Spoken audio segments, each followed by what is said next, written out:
السلام علیکم دوستو، ویڈیو دیکھنے سے پہلے ہمارا چینل حدیث پروڈکشن سبسکرائب کر لیجئے اور ساتھ ہی ساتھ بیل آئیکن بھی پریس کر لیجئے۔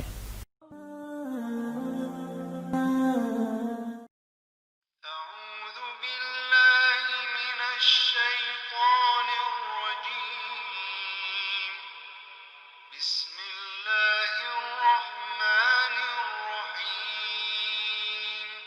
ولا تحسبن الذين قتلوا في سبيل الله أمواتا بل أحياء عند ربهم يرزقون. نبی کریم صلی اللہ علیہ وسلم کے چچا، رضائی بھائی، وفادار دوست، اسد اللہ و اسد الرسول صلی اللہ علیہ وسلم، سید الشہداء سیدنا امیر حمزہ رضی اللہ تعالی عنہ، اسلام کے عظیم سپاہی، جلیل القدر سپہ سالار، صف اول کے مرد مجاہد اور غزوہ بدر کے فاتح ہیں۔ سید الشہداء حضرت سیدنا حمزہ رضی اللہ تعالی عنہ کو شریف صحابیت کے ساتھ ساتھ رحمت للعالمین صلی اللہ علیہ وسلم سے نسبت قرابت بھی حاصل ہے۔ رشتہ رضائیت میں آپ نسبتی رشتے کے لحاظ سے حضور اکرم صلی اللہ علیہ وسلم کے چچا جان اور دودھ کے لحاظ سے رضائی بھائی بھی تھے۔ ابو لہب کی آزاد کردہ کنیز صوبیہ رضی اللہ تعالی عنہ نے ان دونوں ہستیوں کو دودھ پلایا تھا۔ حضرت سیدنا امیر حمزہ رضی اللہ تعالی عنہ بہادر، سخی، نرم مزاج والے، خوش اخلاق، قریش کے دلاور جوان اور غیرت مندی میں انتہائی بلندی مقام کے مالک تھے۔ قبائل عرب میں آپ کو انتہائی قدر کی نگاہ سے دیکھا جاتا تھا۔ یہی وجہ ہے کہ قریش مکہ کے بڑے بڑے سردار آپ رضی اللہ تعالی عنہ سے مراسم رکھنے میں فخر محسوس کرتے تھے۔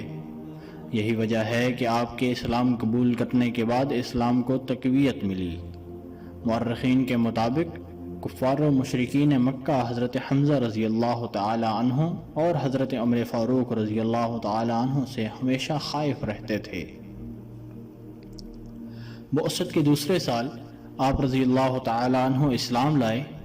اسلام لانے کے دن انہوں نے سنا کہ ابو جہل نبی کریم صلی اللہ علیہ وسلم کی توہین کر رہا ہے، تو انہوں نے حرم مکہ میں اس کے سر پر اس زور سے کمان ماری کہ اس کا سر پھٹ گیا، اور حضرت حمزہ رضی اللہ تعالی عنہ نے نبی مکرم صلی اللہ علیہ وسلم سے گزارش کی کہ بھتیجے، اپنے دین کا کھل کر پرچار کیجیے۔ اللہ تعالیٰ کی قسم، مجھے دنیا بھر کی دولت بھی دی جائے تو میں اپنی قوم کے دین پر رہنا پسند نہیں کروں گا۔ ان کے اسلام لانے سے رسول اللہ صلی اللہ علیہ وسلم کو تقویت حاصل ہوئی اور مشرکین آپ کی ایذا رسائی سے کسی حد تک رک گئے۔ بعد ازاں ہجرت کر کے مدینہ منورہ چلے گئے۔ رسول اللہ صلی اللہ علیہ وسلم نے جو پہلا جھنڈا تیار کیا وہ سید الشہداء ہی کے لیے تھا۔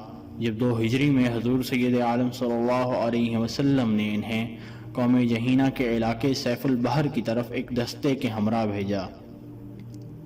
رسول اللہ صلی اللہ علیہ وسلم کے حکم پر آپ پہلے تلوار چلانے والے تھے جس کے سر پر جھنڈا تھا۔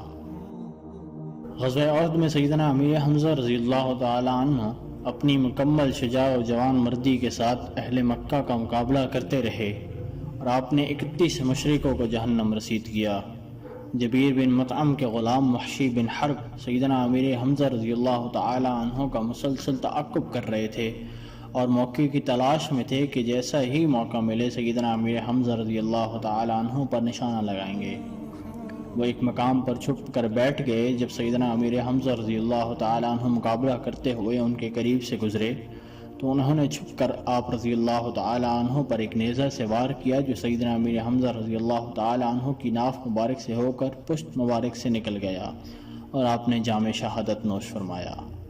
یہاں پر ایک بات یاد رکھیے کہ حضرت وحشی رضی اللہ تعالی عنہ بعد میں مسلمان ہو گئے تھے، حتیٰ کہ نبی کریم صلی اللہ علیہ وسلم کے بعد بھی مسلمہ کذاب کے خلاف جہاد میں حصہ لیا اور مسلمہ کذاب کو قتل کیا۔ حضرت امیر حمزہ رضی اللہ تعالی عنہ کی شہادت 3 ہجری کو ہوئی۔ اس وقت آپ کی عمر 54 سال تھی۔ ایک قول کے مطابق آپ کی عمر شریف 59 سال تھی۔ حضرت امیر حمزہ رضی اللہ تعالیٰ عنہ کی شہادت پر حضور صلی اللہ علیہ وسلم نے ارشاد فرمایا، اے چچا، آپ پر اللہ تعالیٰ کی رحمت ہو، کیونکہ آپ جب تک عمل کرتے رہے بہت نیکی کرنے والے، صلح رحمی کرنے والے تھے۔ پھر حضرت امیر حمزہ رضی اللہ تعالیٰ عنہ کے دست مبارک کو قبلے کی جانب رکھا اور ان کے جنازے کے سامنے کھڑے ہو کر اس شدت سے روئے کہ قریب تھا کہ آپ پر غشی داری ہو جاتی۔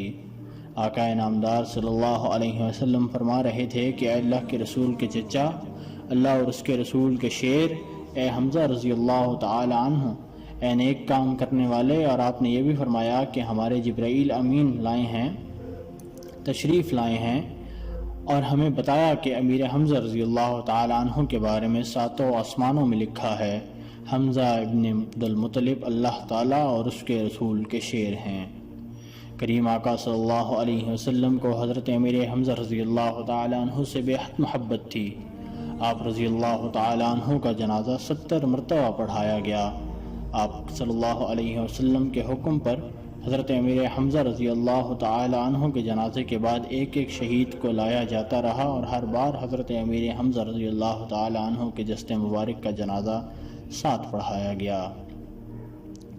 حضور صلی اللہ تعالی علیہ وسلم شہدائے احد کی قبروں کی زیارت کے لیے تشریف لے جاتے تھے، اور آپ کے بعد حضرت ابو بکر و عمر رضی اللہ تعالی عنہم کا بھی یہی عمل رہا۔ ایک مرتبہ حضور صلی اللہ علیہ وسلم شہدائے احد کی قبروں پر تشریف لے گئے تو ارشاد فرمایا کہ یا اللہ، تیرا رسول گواہ ہے کہ اس جماعت نے تیری رضا کی طلب میں جان دی۔ پھر یہ بھی ارشاد فرمایا کہ قیامت تک جو مسلمان بھی ان شہیدوں کی قبروں پر زیارت کے لیے آئے گا اور ان کو سلام کرے گا تو یہ شہدائے کرام رضوان اللہ تعالی علیہم اجمعین اس کے سلام کا جواب دیں گے۔ چنانچہ حضرت فاطمہ خضیہ رضی اللہ تعالی عنہ کا بیان ہے کہ میں ایک دن احد کے میدان سے گزر رہی تھی۔ حضرت حمزہ رضی اللہ تعالی عنہ کی قبر کے پاس پہنچ کر میں نے عرض کیا، السلام علیکم یا عم رسول اللہ صلی اللہ علیہ وسلم، اے رسول اللہ صلی اللہ علیہ وسلم کے چچا، آپ پر سلام ہو۔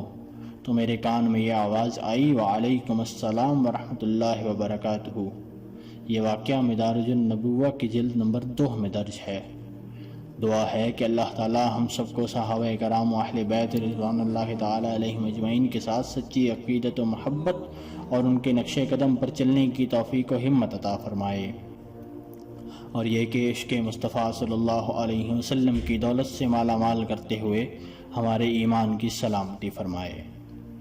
دوستو، اگر آپ کو یہ ویڈیو پسند آئی تو ہمارے چینل کو سبسکرائب کیجیے۔ السلام علیکم ورحمۃ اللہ وبرکاتہ۔